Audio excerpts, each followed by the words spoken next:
All right. Good evening. Welcome to the Arizona Commission for the Deaf and Hard of Hearing special board meeting. Today is Wednesday, December 3rd, 2025. We are going to call the meeting to order at 4:53. Thank you to everyone for your patience, for waiting for us to work through our technical challenges. It is a unique board meeting.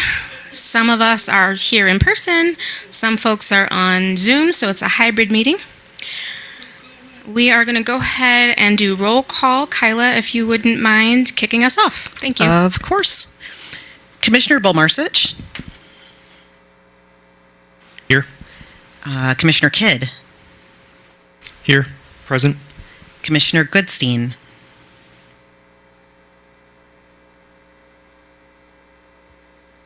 Here. Still awake. Commissioner I appreciate Herron. that.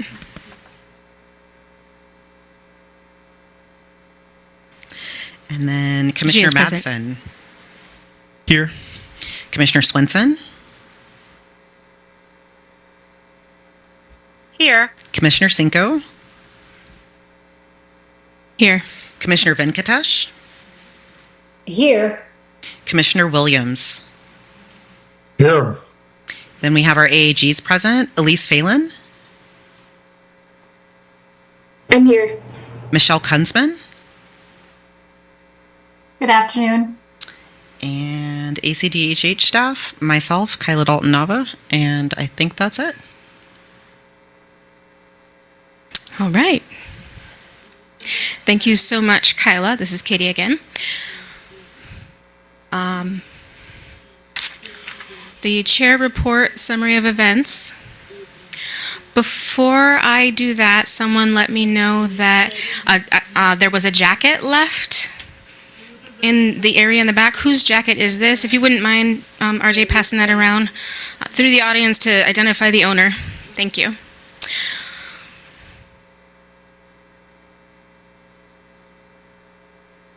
Wonderful. Thank you.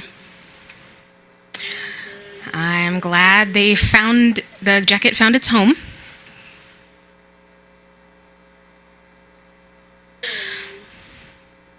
Today is a special evening. We are doing interviews for our 3 finalist candidates for the executive director position with the Arizona Commission for the Deaf and the Hard of Hearing. Our 3 finalist candidates are Eric Raff, Michelle Michaels, and Nikki Sukup. So thank the 3 of you for being here tonight.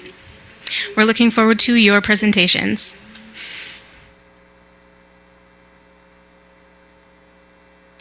So our agenda is, first the candidates will have their presentations. There are 15 minutes with time in between for Q&A per presentation. And so that you know, I have moved the agenda around a bit. So first on the agenda is presentations, then will be public comment, then will be the interviews. Due to time limitations, I will move the public comment piece to the end. So it would be presentations, then break after the presentations. Then we will start the interview process. After that, we will open to public comments. All right. We are going to go ahead and start with our presentations now. We will be beginning with Eric Raff. So come on up.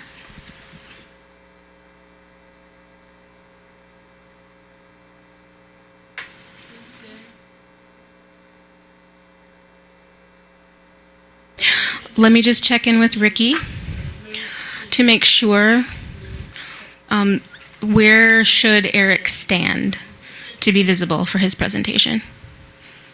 This is Spencer. He can stand in front of the podium. Okay. Looks good. All right.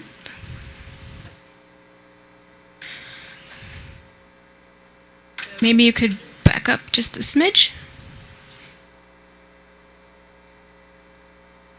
Right.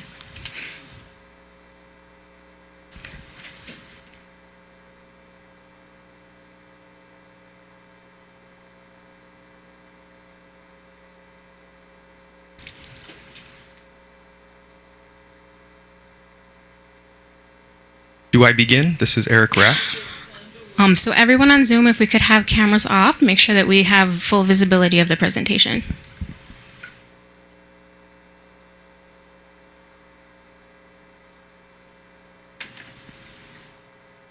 All right, you are good to go. Good evening. Thank you for having me this evening.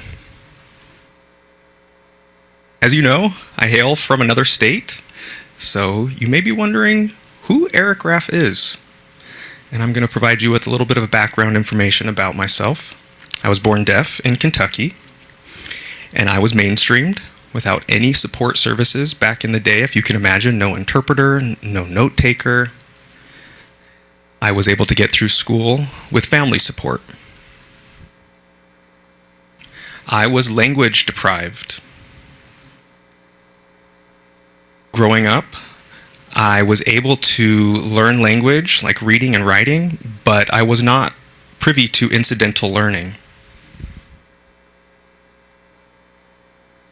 Back in 3rd grade, when I was just a child, I can remember how things went and how things were. I didn't start signing until I was 19 years old when I attended Gallaudet University. I eventually became bilingual in English and American Sign Language, and have been bilingual using ASL for many years. I studied accounting at Gallaudet University. I was there for 3 years, or I did that, for 3 years, and decided to change my career. Gallaudet gave me language. Gallaudet gave me an identity, and showed me how important I am. And because of that, I wanted to give back. Because of that, I changed careers. For the last 25 years, I've been working in the arena of deaf and hard of hearing services.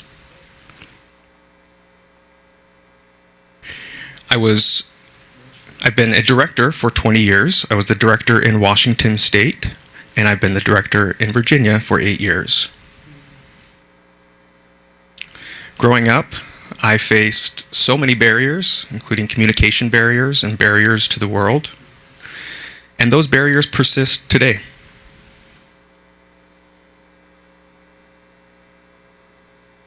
Moving on to my vision. Deaf-blind, hard of hearing Americans, not just Arizonans, Americans need full access to participate in all aspects of life without barriers.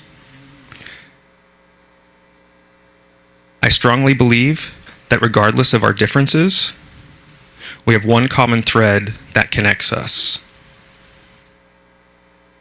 We all face communication barriers together, and we can overcome them together as well.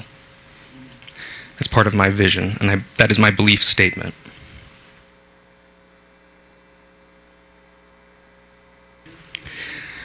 Before I get into this, I want to give you the basic concept that I have for strengthening agencies.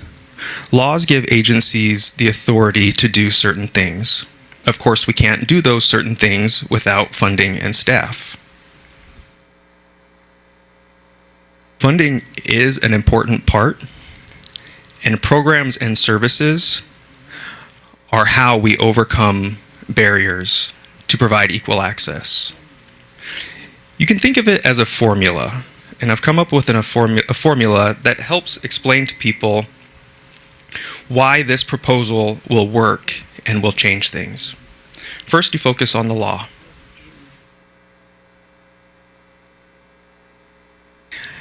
You have to review laws to make sure that everything is up to date.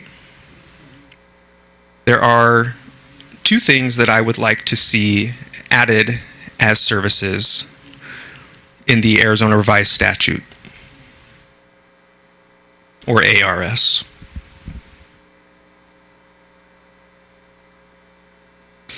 I would like the Commission to be allowed to provide more services, and we can also expand on services already provided. ARS 36-1946 is the statute about telecommunications and relay service and relay provision. In that statute, funding is specifically mentioned. And we need to reframe how relay is viewed. The acronym that's used these days is ICT, that is Informed Communication Technology.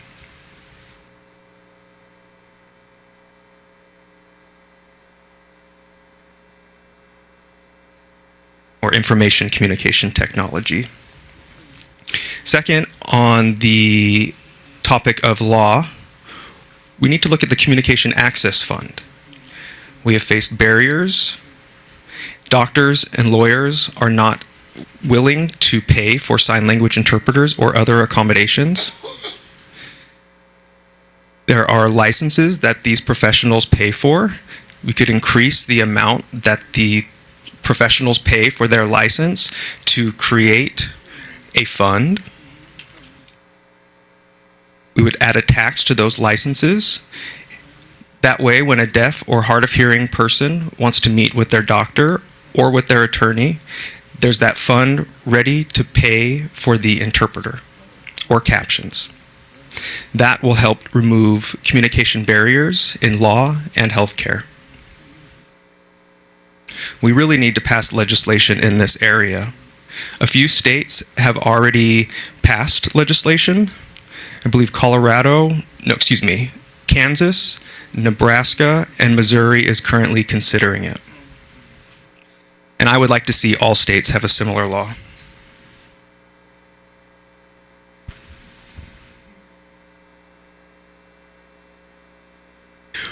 Of course, I am not an expert on Arizona law, but I have created a checklist of different laws that I have seen that are referenced in other states, and similar laws most likely do exist in Arizona.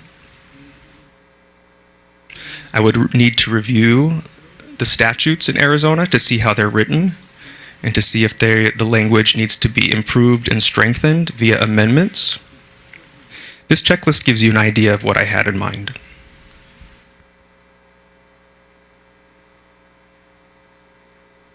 The second part of my formula is funding. And this is the most important part. When you look at the strength, weakness, opportunity, and threats analysis, that's where we really could expand on that ICT concept mentioned earlier.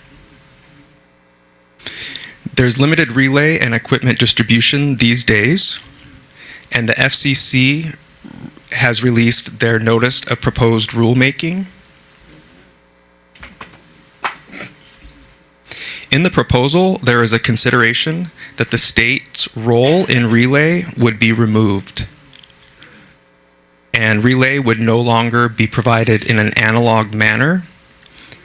Only digital relay, or IP relay, which is Internet Protocol relay, would be provided. That is a concern because it won't just impact residents of Arizona, it'll impact all states as traditional relay service will go away. So all the other states who currently provide relay, including Arizona, will have to address this. And I know that in Arizona, we're fully reliant on landlines. And as you know, the landline usage is really dwindling and has for years. So this is an important thing to look at as well.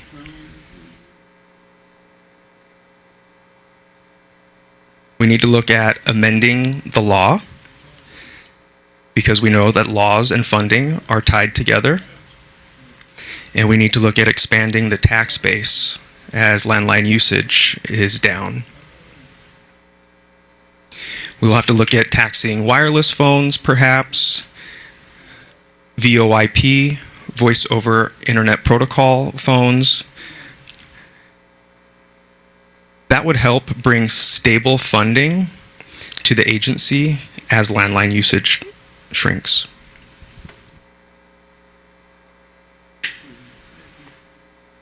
Now, the information communication technology, ICT, that was mentioned earlier, you can see that telecommunications relay service is striked out in this slide.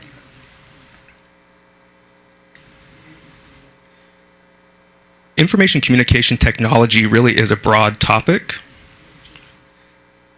And as relay usage goes down, individuals have transferred over to using other technologies. And we can always add more equipment at a later time as we evaluate the equipment that's available. You can see that communication facilitators are on there for individuals who are deaf-blind, direct video communication, where a state may have a customer call center where an individual would be routed. Instead, someone would be routed to someone who signs directly and can provide them with direct access in ASL, and that is direct video communication. We're seeing more of that. Next generation 911 connectivity. We need to make sure that we have training to make sure that everything we have is in alignment with current technologies. And we also need to look at induction loops in different state facilities. If you're going to the MVD to take a driver's license test, you may be in an arena that's difficult to hear someone. You might be in a loud environment where they could install an induction loop for communication access.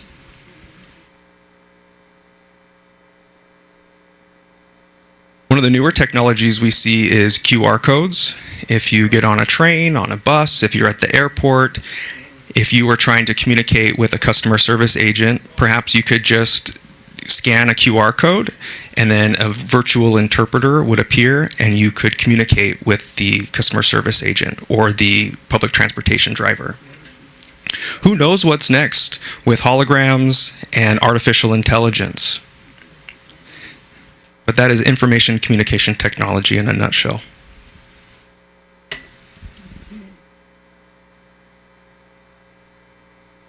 Of course, the Arizona Commission is a small agency with 22 staff.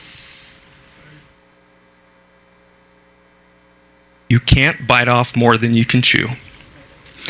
And so we have to manage our resources well. We would have to, of course, look at the strategic plan. We have the Hard of Hearing Task Force, the Language Acquisition Task Force. There was a study that was just done on the Arizona ASL interpreter shortage and how to address that. And there was also the Sunset Review. There is the Sunset Review that we will need to prepare for in the coming years.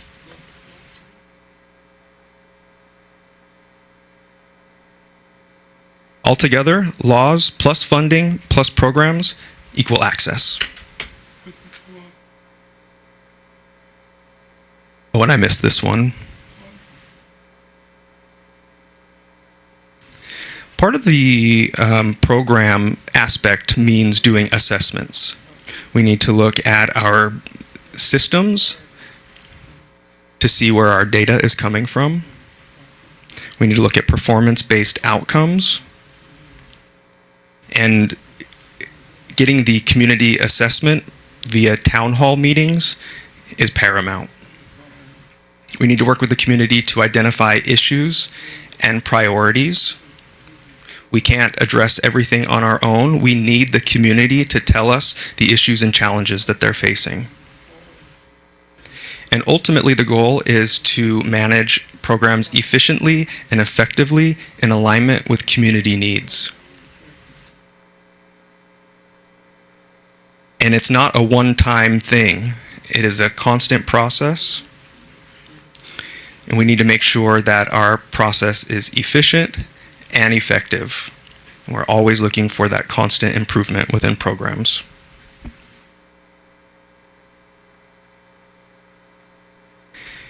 Here on this slide, you can see another checklist that I created. These are different programs and services that are generally provided in states. And I would need to identify what is offered in Arizona and what is currently not offered. And that'll help me assess where we need to develop programs and services in the state. And ultimately, with this formula, it results in equal access. We have the ACDHH vision statement on the slide here. And that concludes my presentation. Thank you for the opportunity to present.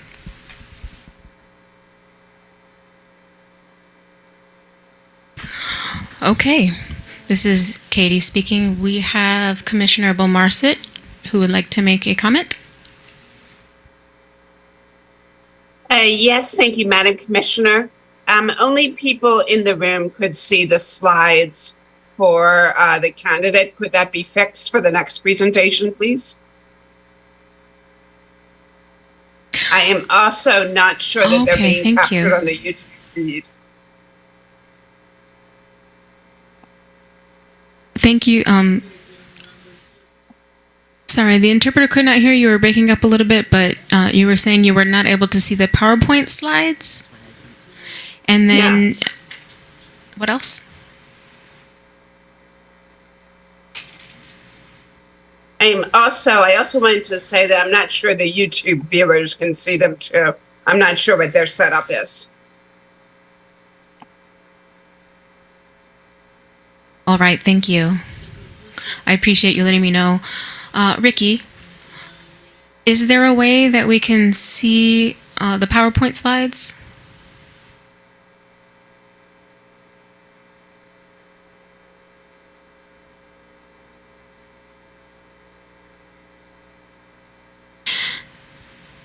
Okay, so we cannot see the presenter and the PowerPoint at the same time. Is that not possible? This is Ricky. That is correct.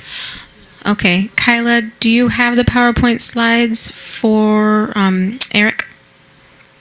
Yes, and all of those slides should also be present on the commissioner's website so that you guys can take a look. All right, thank you. Thank you, Kyla. That's what I thought. So there is a PowerPoint presentation available in the board packet on the website. If you sign into our board docs, that was sent to you, so you should be able to get access to that. Thank you, Sarah.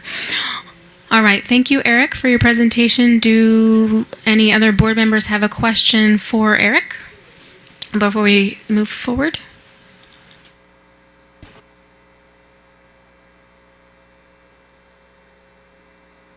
Folks on Zoom, do any of you have questions?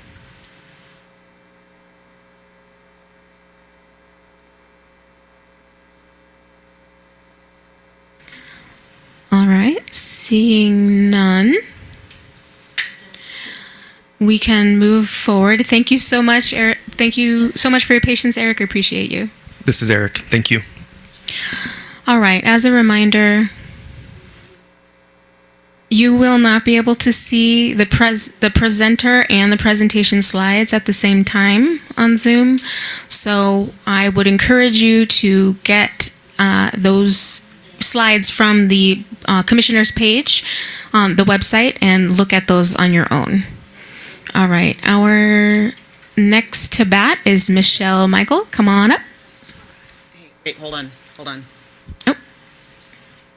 Give me just a second here. Ricky? Excuse me, sorry. Is there a way that I can connect this to my laptop? Because Michelle's files are in a protected way that I can't share here. It would just be a PDF. So I need to just be able to connect that to my laptop, if that's possible. This connection here, the red connector.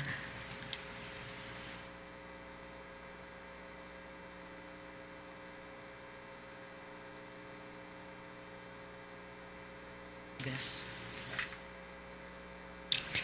So give me a second, because I'm going to have to...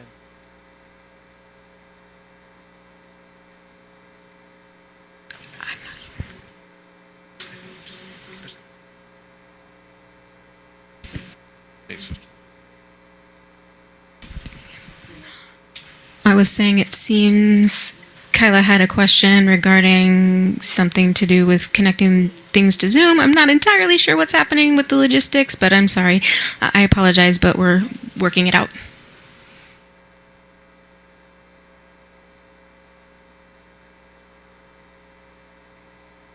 Step around you.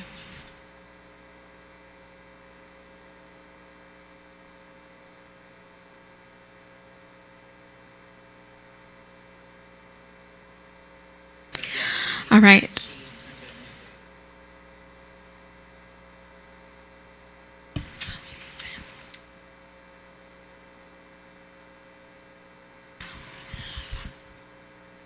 I see. Okay.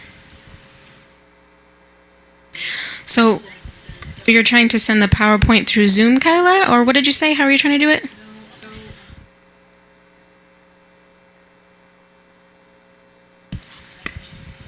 All right, no worries. Let me know if you need RJ's help. I might need Michelle to grant access so that I can share.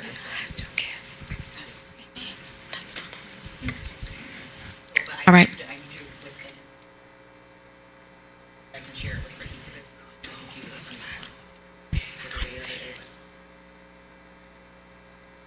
With Ricky right now, I'll have it.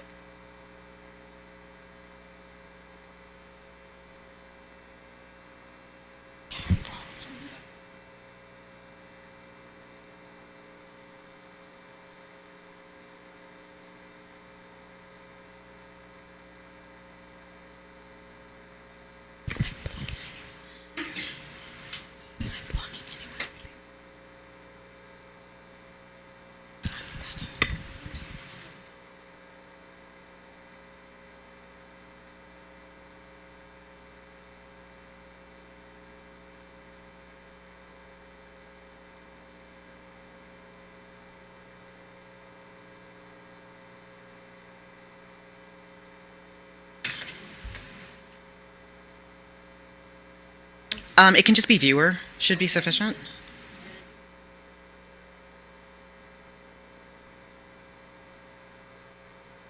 Russian seat. Okay, I have it here now.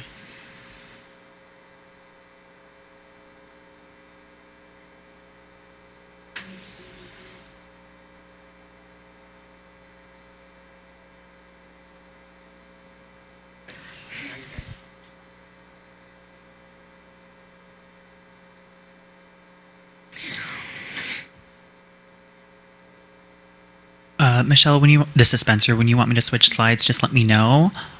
Just because we want to give people a chance to look, and then I can switch the camera to back at you, okay?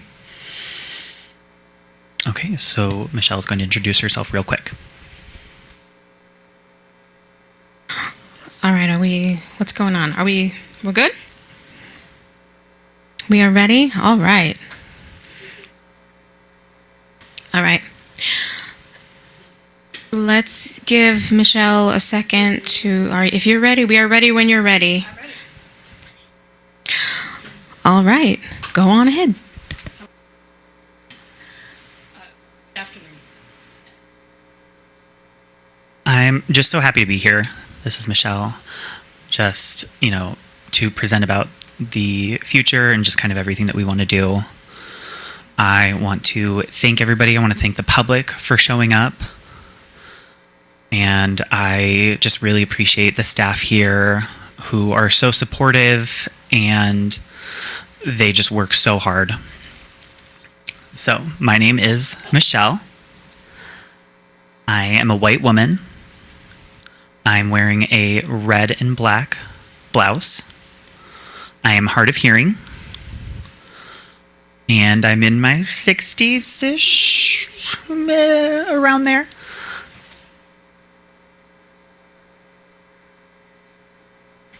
And just like Commissioner Kidd, I have white hair. He and I are the same.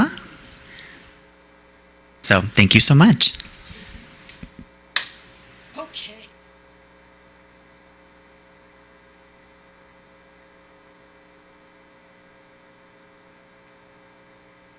We need a microphone. Okay, do I need to start again? You probably should. They probably didn't. Okay. Let me just start my timer. Okay. So hopefully everybody can hear me, all right? Wonderful. Okay, so I wanted to start with this first slide. I'm Michelle Michaels. I'm a leader. I'm an advocate. I'm a partner. I hope you all can see the slides. My first career was in television broadcasting from 1980 to 1992. And during my career in broadcasting, I learned about marketing and promotion. I learned about sales, advertising agencies. I worked with all the national and local agencies. I got very comfortable in front of the camera. And here at ACDHH, I've done literally dozens of live TV interviews, press, digital, radio, you name it. I've done it. So my TV career also taught me how to manage a budget of $30 million a year. The last TV station that I was at, I actually had $30 million a year of advertising revenue going through my department, and I managed 5 staff. So if we made a mistake, the TV station lost money. So I know how important it is to manage money correctly. I worked for Valley Center of the Deaf. I started at Arizona Relay Service in 1993 when Relay became law, and I was the first supervisor hired. Annette Reichman was our manager then of VCD, Valley Center of the Deaf. And I ran the tech center. At Arizona Relay Service, I was a supervisor. And I also did working quality assurance and recruiting, training, all of that. When Arizona Relay Service, when the first 5-year contract went to Tucson with another company, I went back to work at Valley Center of the Deaf. And at Valley Center of the Deaf, I was trained as a support service provider for the deaf. So I actually worked, as we have here today, a support service provider for the deaf. I also, at Valley Center of the Deaf, started writing grants because I realized that the small nonprofit agency needed income. And so I talked to Cindy Walsh, the agency director, and I said, why don't I just start writing some grants? So I started doing that, and every grant that I wrote was to support salaries for the deaf, to support those salaries for direct services to the deaf. So salaries for Sean Furman, Kim Menard, and Ellen Holmes, and they were able to provide more direct services to the deaf at VCD. It also paid for things like shadow interpreting of plays, and a special class that we got approved that was about deaf heart health, to teaching the deaf how to take care of their hearts, cardiovascular. So I was really excited about that work that I did at VCD. And then I joined ACDHH in 2007. Excuse me. I've been here for 18 years. I've been promoted twice. My first promotion was to legislative liaison, and I would go down to the Capitol, I'd prepare fact sheets, do the research analysis, accompany our executive director when speaking with legislators, and then I was promoted to hearing healthcare program manager. And that happened in 2017. While I was legislative liaison and while I was hard of hearing specialist, I wrote 7 different position papers that were adopted by the board. And I also currently manage 2 different programs that are in statute. I manage our telephone program, AZTDP, as well as outreach and education for the Arizona Relay Service. You can see my education and awards. I have a bachelor's from ASU. I'm also a certified public manager. That is a 1-year, very intensive course that is similar to a master's degree in that it's just so intense. And then you can see my other awards here, national and commission awards. So I'm going to go on to the next slide here. In my certified public manager class, I did 5 different projects, and one of them was my capstone, which is in the middle. But of the 5 different projects that I did, I want to highlight 3 of them. One of them was a systems project looking at Contact Tracker, and this was in 2011 for the staff here today. Our Contact Tracker CMS database, looking at the pros and cons. It was a systems analysis, figuring out what works and what doesn't. The ethics project that I did looked at ASL interpreting ethics, situations that ASL interpreters face. And so I did a case study on that. The big capstone for the class that I convinced my team to do was a capstone project addressing the need for fire alarms for the deaf. Unfortunately, in October 2011, a deaf man died in a fire because there was no smoke alarm. And so I convinced my team that we needed to look at this as an issue. That was the capstone project. And my team and the entire class elected me to be keynote speaker as well for our graduation. Slide 3, I want to give credit first to the artist for this. This is 2,500 different colored dots. This is my network here in Arizona, locally, statewide, nationally, and internationally. I actually have colleagues in other countries. This is my network, 2,500 connections that I have here in Arizona. I want to mention that one of the connections that I have happened last fall when the unfortunate situation with Tyrone McAlpin happened. And the first person that they reached out to was me here at the agency, because I am that well known. I got the email. I immediately alerted the executive team of what was going on. I continued to work with Tyrone's attorneys. I got a person who could be an expert witness for him. And so I just want to mention that that is also something that happened with my network. Here in Arizona, for those who may be watching and may not know, there are about 500 deafblind Arizonans. There are about 25,000 deaf Arizonans, and there are 1,372,948 Arizonans who are hard of hearing like me. I have been all over this state. I love this state. It's in my blood. I moved here in 1988 when it was the Arizona Commission for the Deaf, Council of the Deaf, Arizona Council for the Deaf. ACD had 3 staff and a budget of $1 million in 1988 when I moved here. But I have been all over the state, from the border in Sierra Vista to Tucson to Yuma to Bullhead City, Kingman, Flagstaff, Prescott, Sedona, the White Mountains several times, and also on the Navajo tribal lands. This slide here talks about one of the impacts that my network had. During COVID, I learned that my friend Tosh, who is an interpreter in New Mexico, but is Navajo and was born on Navajo tribal lands in Arizona, was doing outreach to the deaf elders up on Black Mountain in Arizona. I let our public policy person know about that the deaf elders were isolated, didn't have access to anything during COVID, and our team got together, got all kinds of supplies. Betty, our public policy person, stuffed her SUV and drove up and delivered all these supplies. That is because of my network, my connections, and I'm just thrilled that Tosh is still a very good friend of mine today. Other successes that I've had, it's just so much. Creating access at Phoenix Theater, Butterfly Wonderland, the MIM, the Heard Museum, Ballet Arizona, all these places that I have these partnerships that I go in, I talk to these people. Lowell Observatory. You might remember that Northern Arizona Deaf Expo this year was at Lowell Observatory. My work with them began in 2014. My first email to them said, I understand that there's a lack of access. Can you tell me what you have for the hard of hearing? And not just the hard of hearing, but also deaf people. Do you provide ASL interpreters? That was my first email to them in 2014. Age of Access is our initiative to help older adults. I was on the advisory council for the Area Agency on Aging for 13 years, the Governor's Advisory Council on Aging for decades, and I kept coming back to work, coming back to the office and saying, older adults need assistance.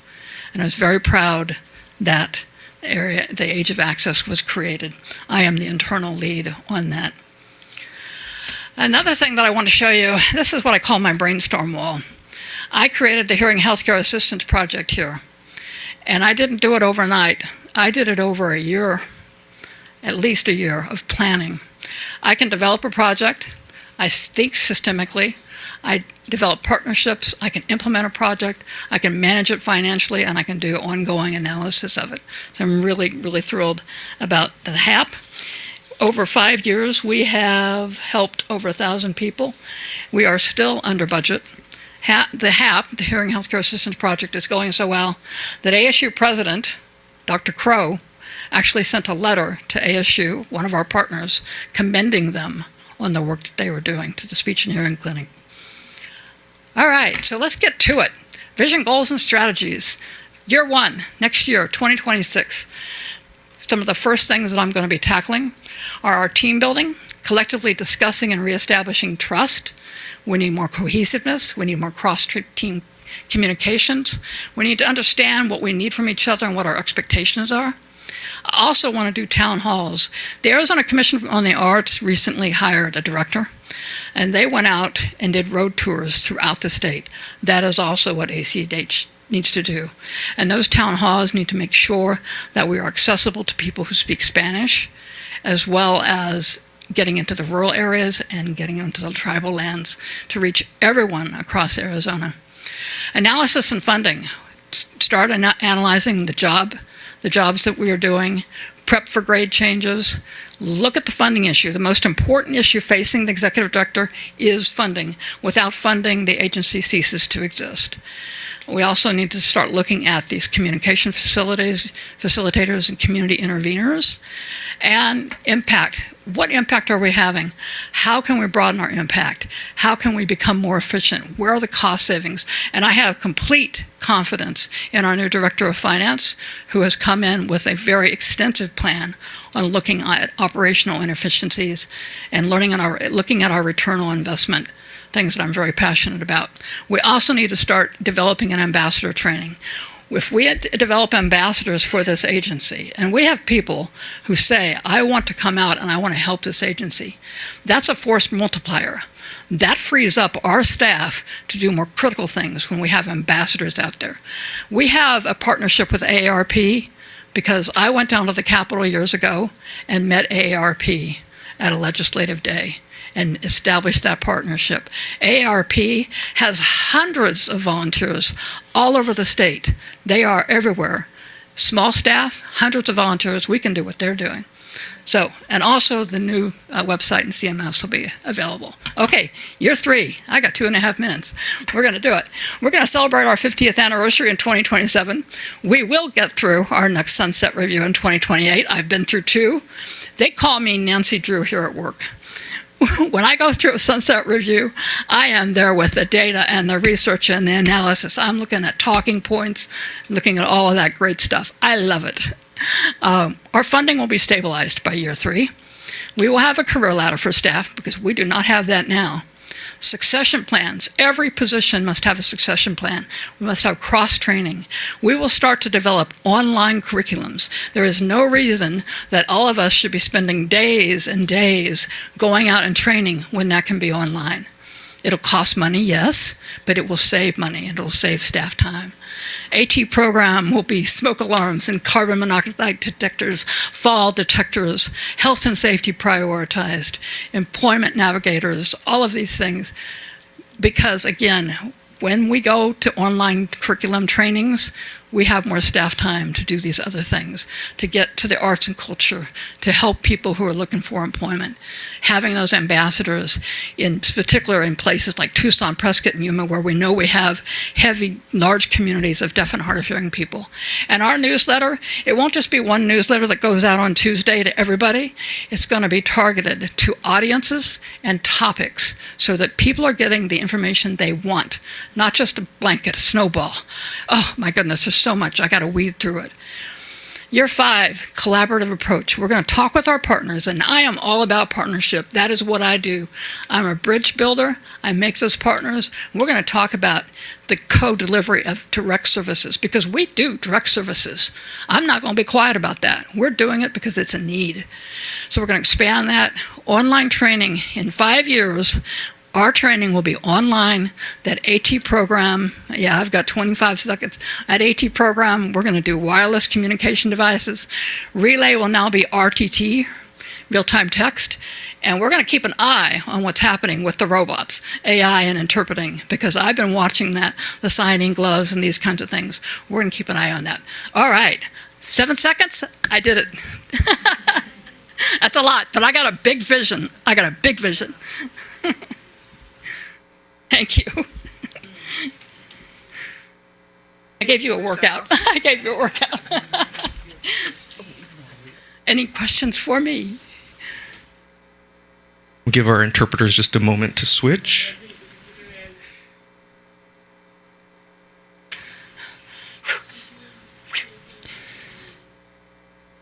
We will open the floor now for questions. Any questions?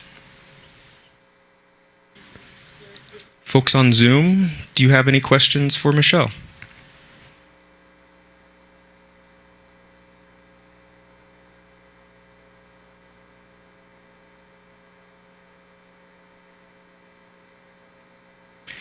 And we'll wait just a moment to see if we get a response.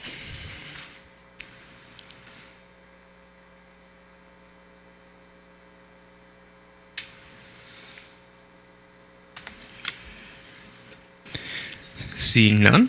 Thank you so much, Michelle. Okay. Thank you. Thank you. Appreciate it. Okay. I guess I give this back. You won't need that. We'll give Michelle a moment to take her seat.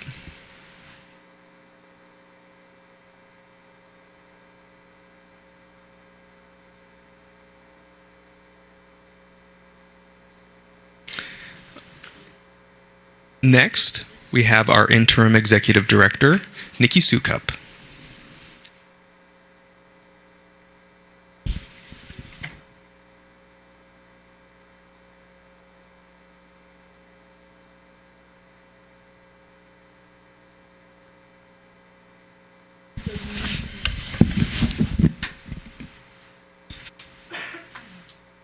I am Nikki Sukup. I am the interim executive director of ACDHH. I am a white woman with brown hair. I'm wearing a black pantsuit with a pink shirt.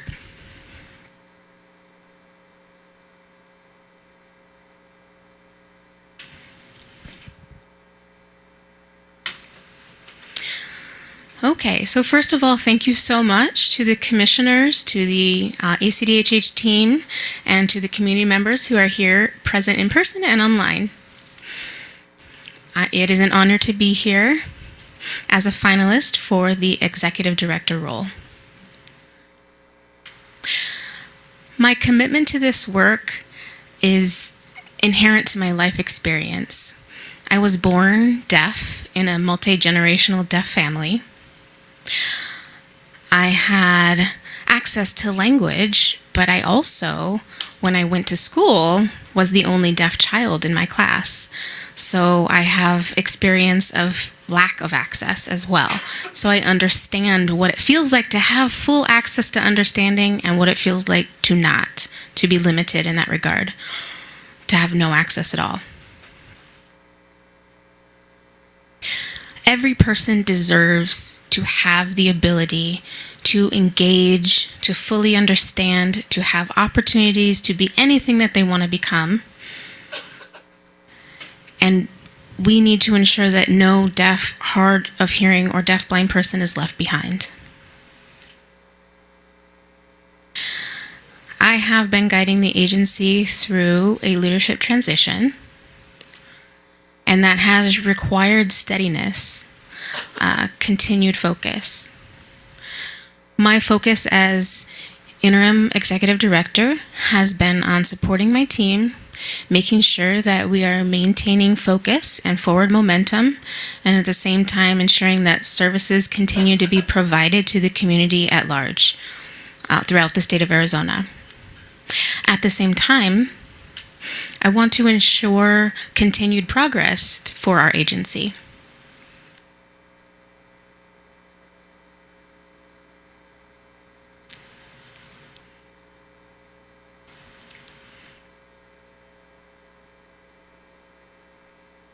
All right. Go ahead. So my connection to communication equity began very early when I was very young. Maybe you can see that picture. That first slide explains I have a lifelong connection to advocacy and leadership. It has guided my entire life. In that picture on the left, I'm 2 years old, and I was at a community protest advocating for television captioning. The sign next to me in the wagon says, "My daddy, my grandpa, my uncle are deaf, and they need captions. Please help me." The image on the right, I am presenting to the government recently on Arizona Family Caregivers Day.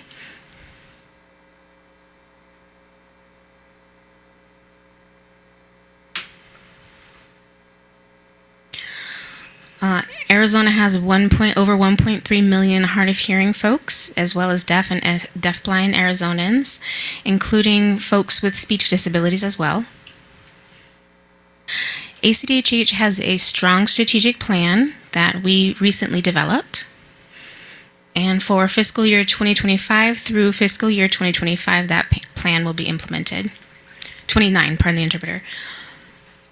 That plan focuses on communication access, language acquisition, interpreters, statewide outreach, and support through a broad range across all phases of life. Our team developed their goals first independently, and then we got together as an overall agency to build a collective objective. And we also implemented board feedback in all of the different meetings and whatever. We included those board meeting feedbacks that we got and included that all in our objective, our strategic plan. So my vision moving forward is to build from this point, as we want the agency to grow. So I have 4 priorities. First, communication equity for all. Second, statewide connection to collaboration. Equity across all life stages, from birth to older age. And sustainability readiness for the future.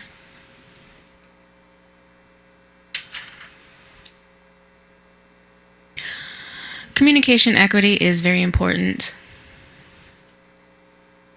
That includes full participation in work, in healthcare, in public and legal settings, in community life as well. Collaboration with state agencies and organizations will make sure that we are strengthening support for families and advancing language acquisition. Our language acquisition task force recently made recommendations for how to enhance language acquisition and develop those skills. We will also continue to support our Launchpad program for interpreters, expanding also high school outreach, and strengthening the path for becoming interpreters. Also, quality ASL instruction is a piece of that. We are the current state administrator for Arizona Relay Service, and we want to ensure that we are in compliance with FCC, and also looking toward the future of that rule change and revision of technology needs. We are going to continue to address those changing rules.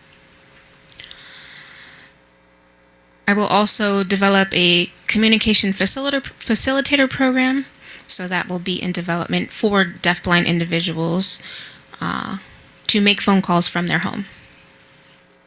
We will also strengthen our equipment distribution program. The changing needs of modern technology, we want to make sure that we are addressing and meeting those equipment needs of the modern era.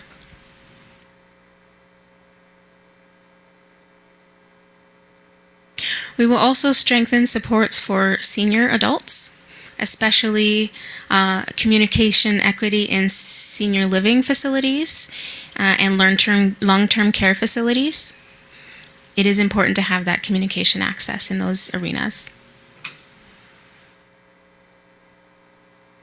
Priority 2, statewide connection and collaboration. We want to strengthen ACDHH's presence throughout the state, looking at implementing regional support for our agency. We've already been developing strong collaborations with government entities, state, local organizations, and leaders around the state, so we have built relationships there. We recently established the Deaf-Blind Day at the Capitol, which was a wonderful opportunity for deaf-blind Arizonans to meet with legislators and the legislators to understand those concerns from a first-person perspective, what their experiences are like, what their specific needs are, and how to address them. And that event had over an 80% increase in funding directly tied to that event, 80% increase in funding for support service providers. So that was a wonderful outcome.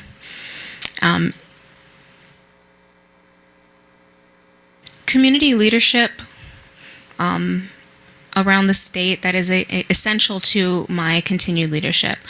Earlier this summer, we also established the Community Consortium, which is where deaf, hard of hearing, and deaf-blind community interpreters as well can meet and discuss the concerns within their community, share information, identify issues, share resources together with their community in one hub.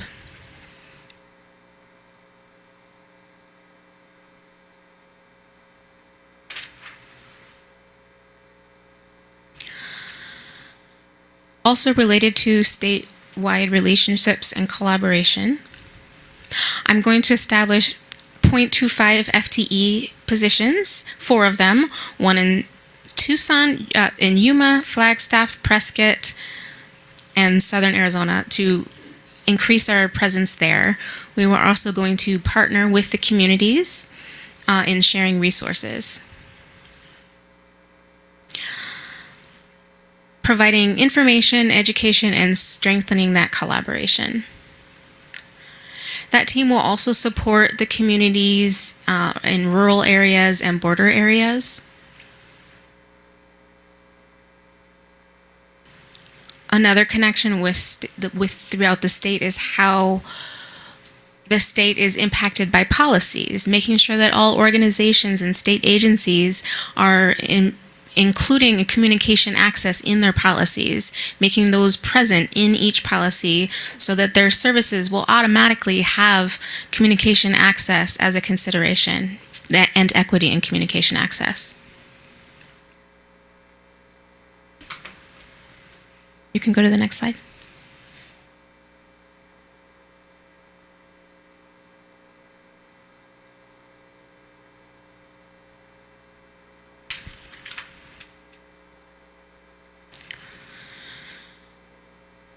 Okay, so this slide shows the different areas. So the first colored dot is the state of Arizona. In that state of Arizona outline is the middle, that's Phoenix. That blue dot is Phoenix. And then the green dots are the outreach community areas like north, south, southwest, and southeast. And then the orange represents 2 of the larger tribal nations.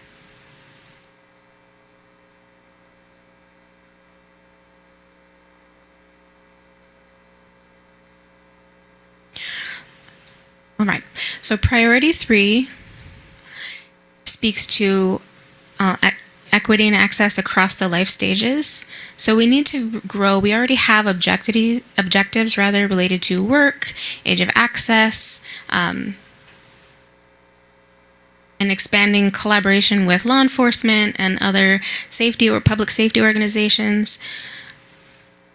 We've spoken of captioning in public spaces, making sure that we are including communication access and continuing to prioritize that throughout the state.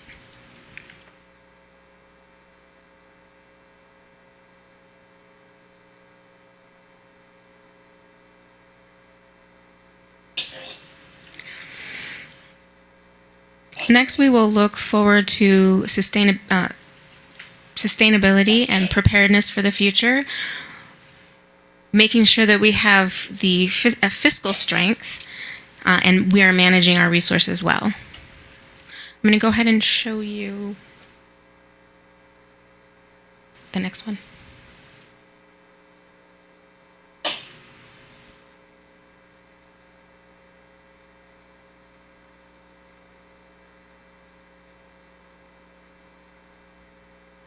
All right.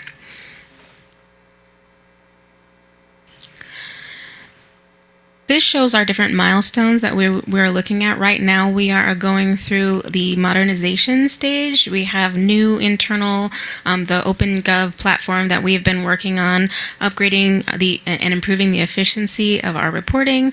That is in development. We have a new website platform that is more secure and accessible that we are transitioning to. We also have a rebranding that has happened with our logo and all of our imagery, and that is aligned with the state branding, the state of Arizona agencies. We also we have completed that very recently at the beginning of this year. We will also be looking at expanding the telecommunication fund, pardon the interpreter. That is essential because we rely on those funds. The legislators do not like tax bills.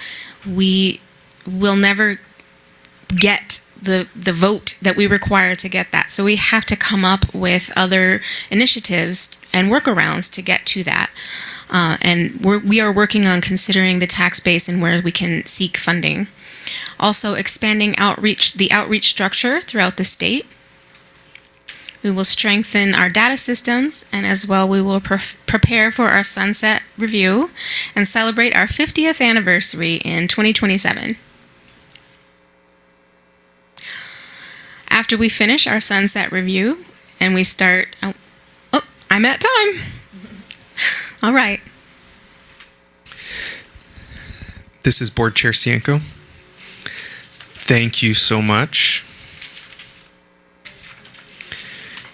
Do any commissioners have questions for Nikki?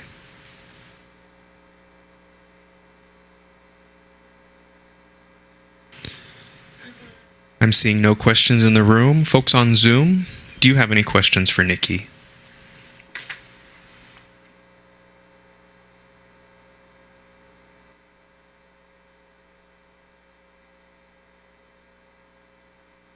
Seeing none. Thank you so much, Nikki. Thank you.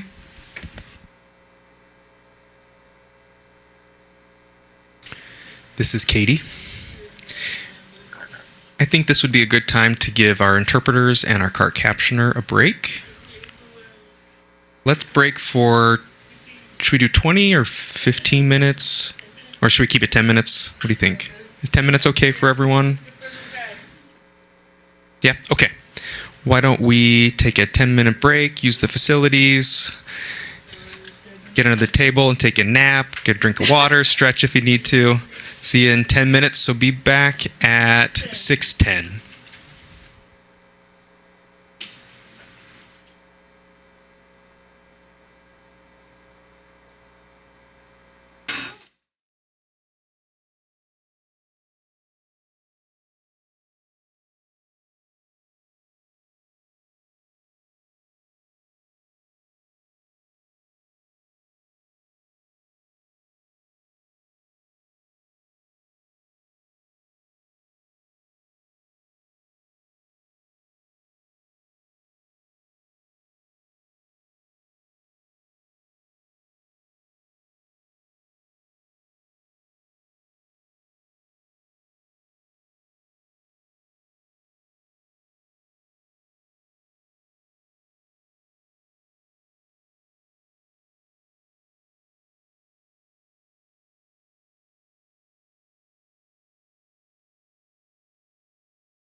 commissioners on Zoom, are you able to hear me?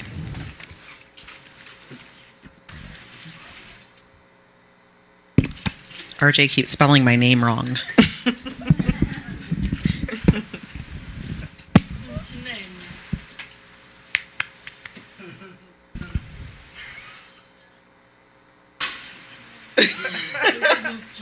Sorry, I know it's not China. I apologize.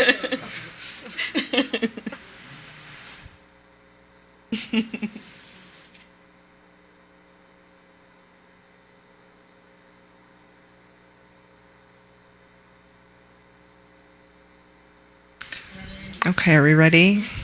Ricky and Kyla, are we ready?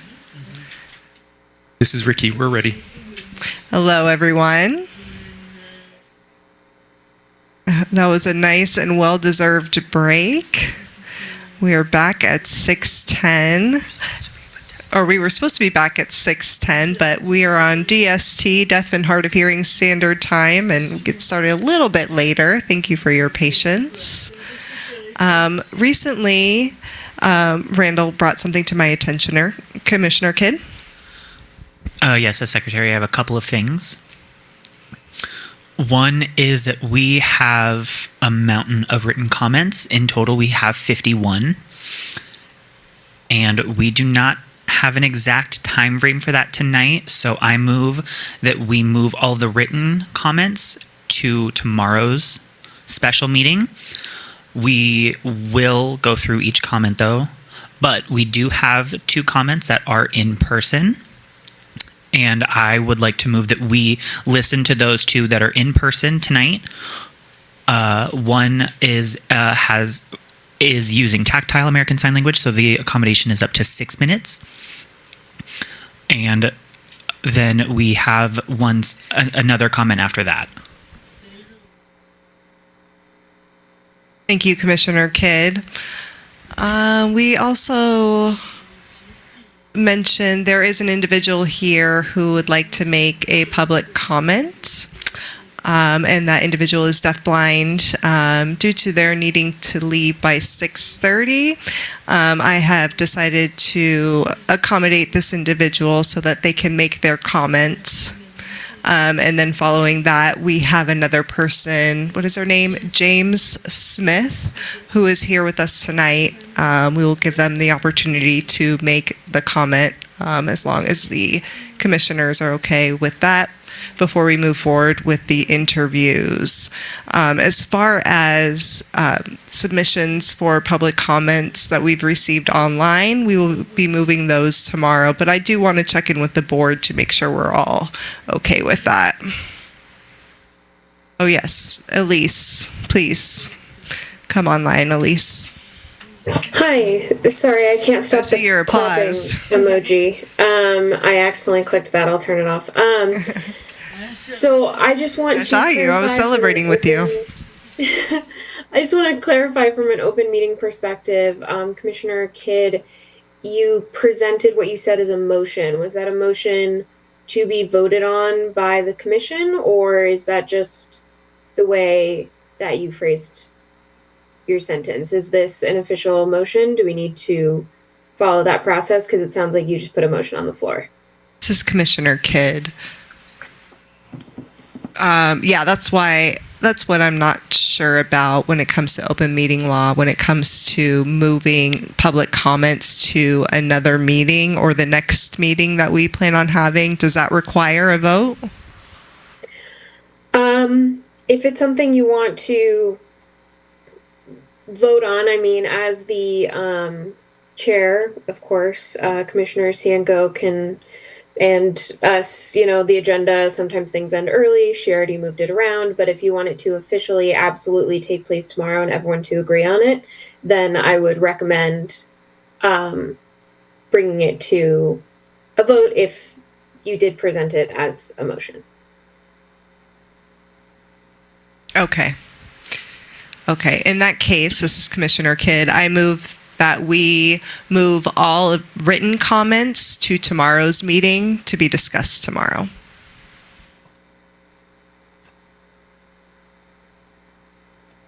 This is Commissioner Senko here. We have a motion on the floor to move all the written comments to tomorrow's meeting. And I see a second from Commissioner Belmarcich. And I want to recognize Commissioner Belmarcich. That was not a second. Okay. Please. Can I ask a clarifying question? Yes. That's fine. Go ahead. All right, thank you, Madam Chair. This is Commissioner Bomarsic. Is tomorrow's meeting public? All meetings of the commission are Yes. public. So yes. Only what? The captioning is slow. Yes, all of these meetings of the commission are public. So yes, tomorrow's a public meeting. An agenda has been put out, but it can be amended. All right. Okay, thank you.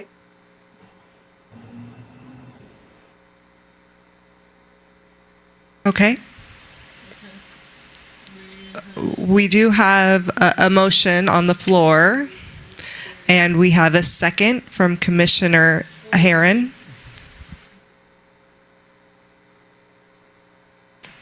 Pardon me.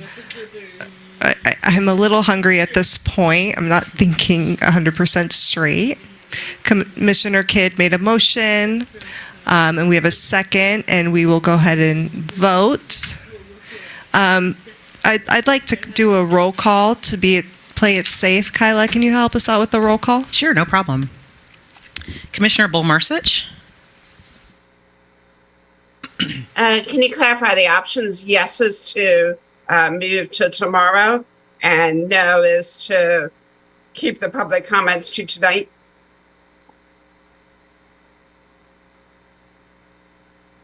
Yes, to clarify, the written comments that we've received, we're proposing to move those to tomorrow's meeting due to time constraints because we have about 51 written public comments.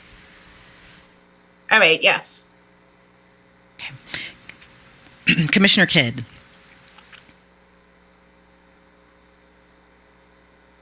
Yes. Commissioner Goodstein?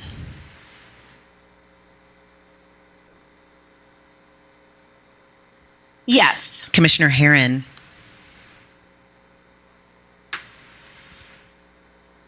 Herron see within votes Zoom yes. that she's voting yes. Okay. Commissioner Madsen? Yes. Commissioner Swinson? Yes. Commissioner Venkatesh? Yes. Commissioner Williams? Yes. And then Commissioner Cinco? Yes. Okay. The motion carries. That means the written comments that have been submitted will be on the agenda for tomorrow's meeting. As far as tonight, public comments we will do with the ones that are in-house, and I think we'll move forward with those public comments now. Due to our protactile interpreters have to leave in a few minutes. I apologize. And we thank you for your flexibility, for being willing to stay, to allow our community member to come up to the podium and make their public comment. Please.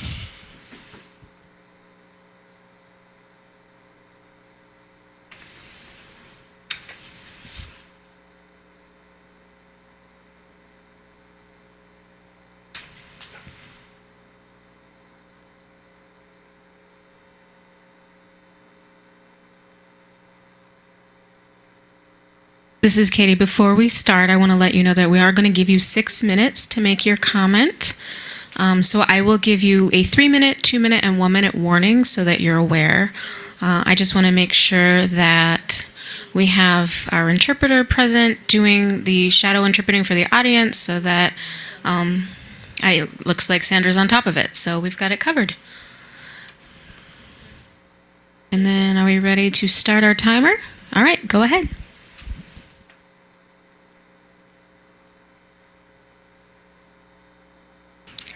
Okay. And where would I see the camera? I just want to make sure the camera is on me for the live stream.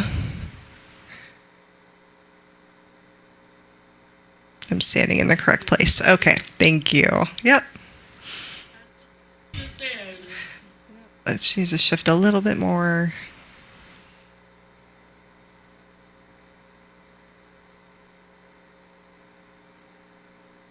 Okay. Thank you. Hello and good evening. My name is Karen Tenon, and I am from the Arizona Deafblind Coalition. And I'm here to speak to you.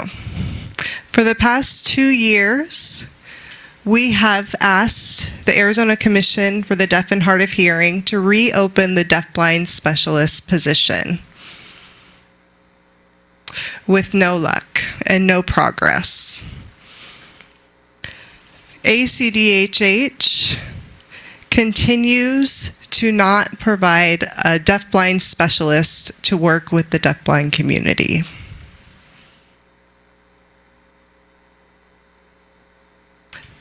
The deafblind community and ACDHH has had a large gap in between.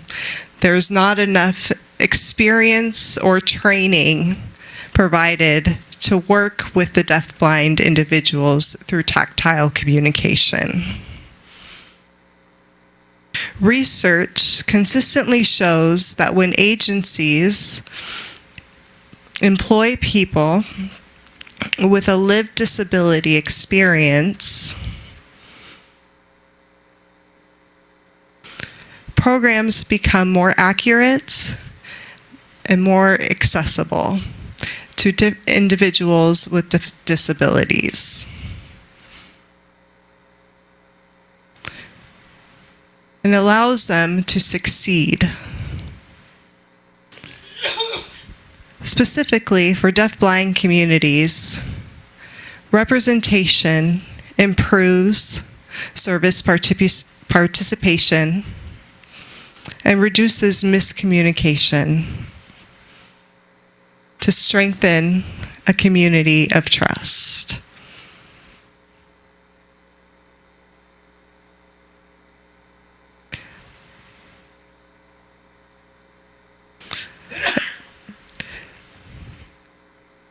The improvement for the deafblind community's access is very important.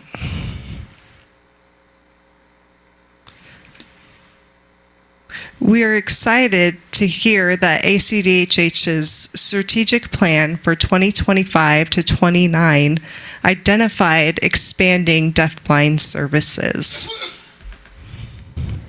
which included enhancing accessibility and strengthening safety as a core priority.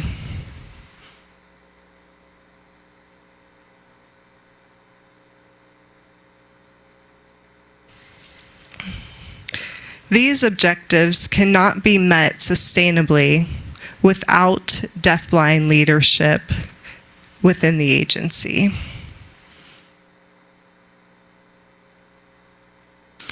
Hiring a deafblind specialist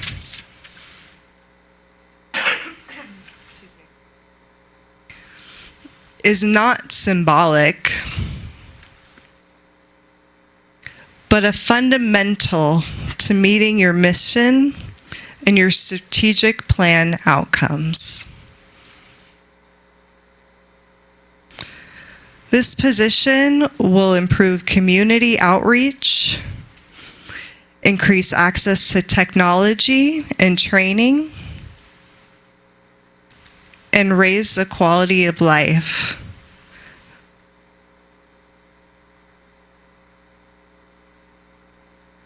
Provided to deafblind Arizonans statewide.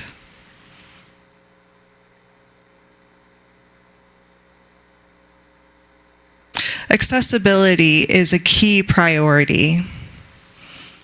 We respectfully request that ACDHH reopen and fill the deafblind specialist position as soon as possible and encourage the community to be involved both within and outside of Arizona.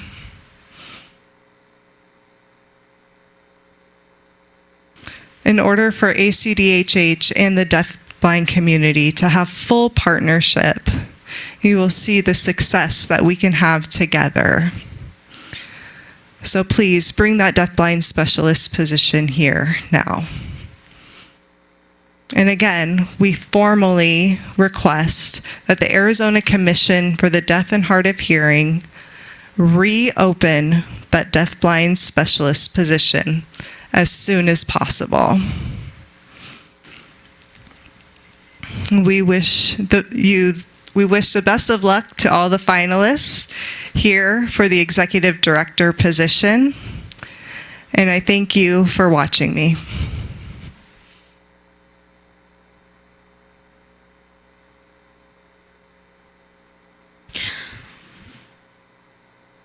I'm going to give a moment for her to return to her seat.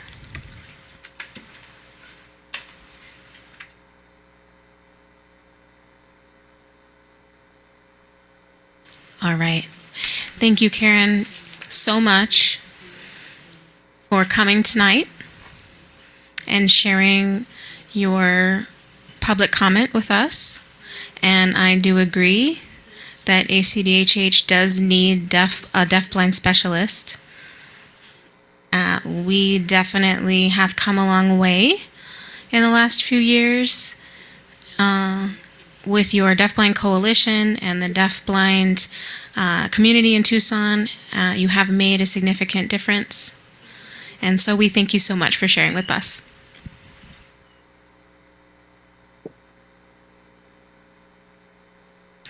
All right. Michelle, yes? I'm good. No, nothing? Okay. Sorry, I thought you wanted to say something. All right, one more person had a public comment. That's James Smith. Is James Smith here? I don't think so. This is Kyla. I don't think he's here. Okay. All right. Then we will move on with the interview portion.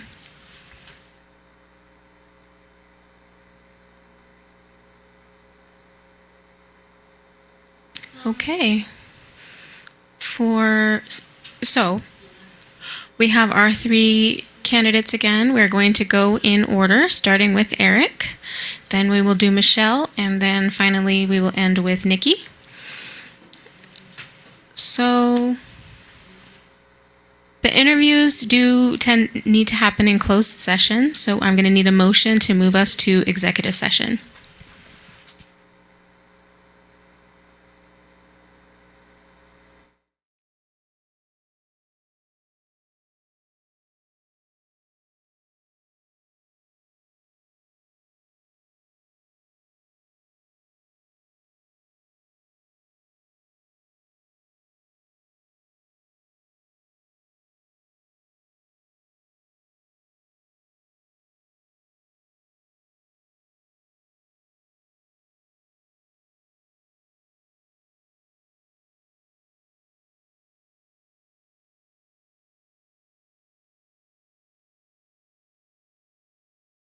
Sorry, folks. Our IT guy was trigger happy, and he threw us into executive session. We're not ready yet. We need a motion first. This is Commissioner Kidd. I move that we move into executive session. But Michelle, sorry, did you have something? I do. I just want to suggest that you clarify the motion and the reason for going into executive session. There are three different possibilities that are on the agenda. Kidd. I move that we move to executive session in order to interview the finalists. Okay. So I'm just going to make a suggestion, if I may. Go ahead. Please do. Please go ahead. There are three different legal reasons, and so if we can just clarify which legal reason. I think what you might be suggesting is to move into executive session for provision number 1, which is related to personnel matters.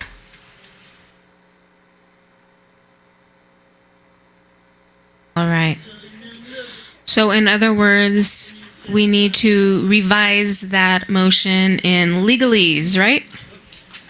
I would recommend that only because the actual agenda item says that you might go into executive session for personnel matters, legal advice, and confidential records, which are 3 different reasons for going into executive session. All 3 of those could be legitimate reasons as to why you're going into executive session. I just think that the motion needs to be clear as to why you're going into executive session. And Lisa, I don't know if you have anything else you want to add. No, I was just going to say I agree. Thank you, Michelle. I would recommend revising that. And yes, the reason is for the first reason for personnel matters. I agree with Michelle, and I can read out the statute number. Or you can just say it the way that Michelle advised. I think that was good.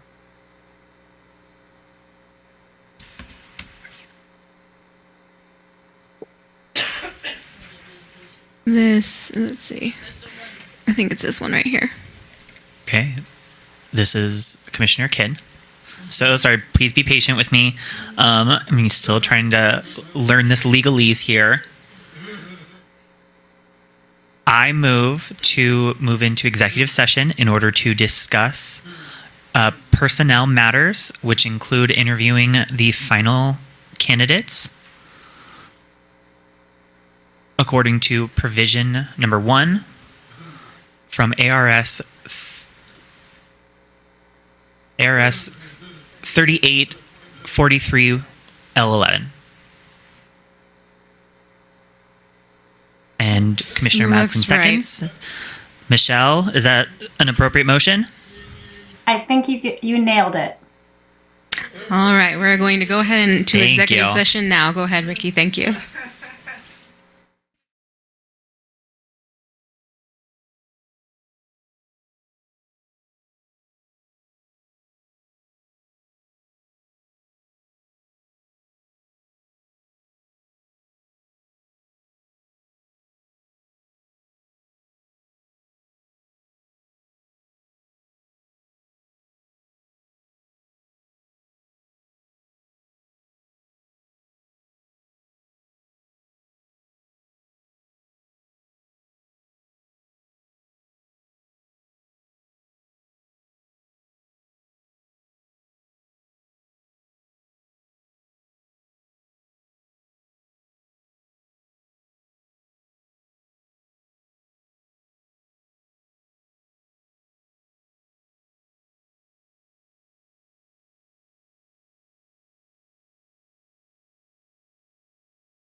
This is Harvey. I'm confused. Thank you, Harvey. Yes, I'm just confused because normally when we go into executive session, we make a motion, we do a second, and then we run off into executive session. So I'm confused about what's different. I think that's what we've been doing all along. So is this different? I'm not sure. No, I think usually there's at least a question if there's any objections or making sure and if we've been doing it differently in the past, then I see. we should do it now. There's Understood. No problem. we caught it. So yeah, So you can vote in whatever way. Kid made a motion. But, yeah. Sorry. All right, no problem. We have Commissioner Kidd having made a motion to go into executive session to talk about personnel issues according to ARS, whatever number he said. And then Commissioner Madsen seconded. Do we have any opposition to that motion?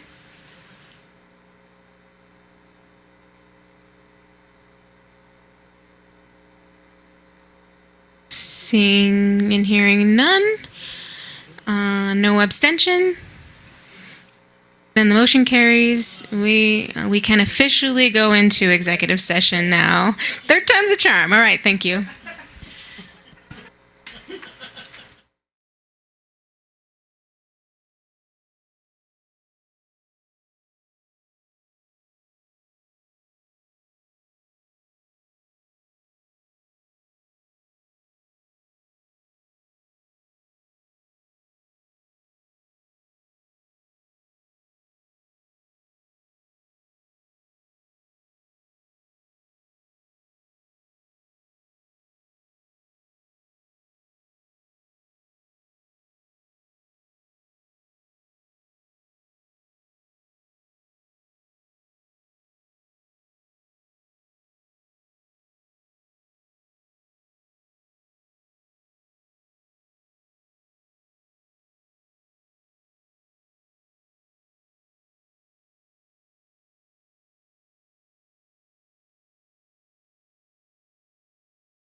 I'm seeing him right now. Yeah. Oh, got to pick up our keynote speaker for the state conference. Okay. Are we live? Hello, hello. Yes. Okay. Hello. We are back. We had a very productive. I don't think Dustin can hear me. Test, test. Dustin, can you hear?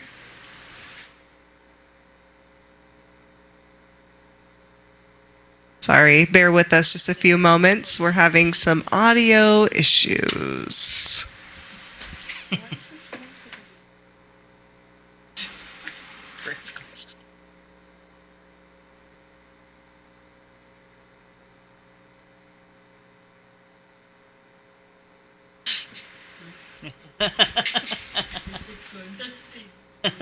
Just waiting on Dustin.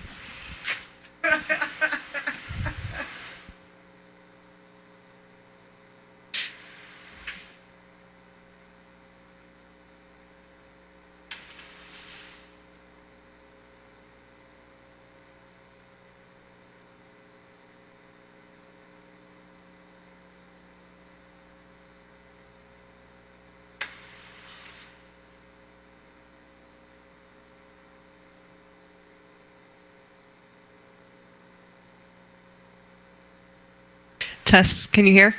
Good? Okay. We're good. Okay, now we are live and the audio is working. And I can see the interpreter. Hello. Okay. We had a very good and productive evening. All the candidates did very well. So we will meet again tomorrow at 4:30 p.m. Correct, Kyla? Yes. Okay, to deliberate. We will have our public comments and staff feedback. Is that correct, Kyla? Yes, staff feedback. Awesome. And we will make our selection of the final candidate at that point. Before we adjourn this meeting, I'd like to take some time to thank the community, our 3 finalists, ACDHH staff, and the board for your patience throughout this process. And I really appreciate everyone coming out tonight to support the 3 candidates. Thank you so much from the bottom of my heart. Thank you. In the meantime, I will accept a motion to adjourn the meeting. This is Commissioner Madsen. Commissioner Madsen. I move to adjourn the meeting. We have a motion to adjourn and a second from Commissioner Kidd. We'll go ahead and close. Have a good night, everyone. Take care. Bye-bye. Good night.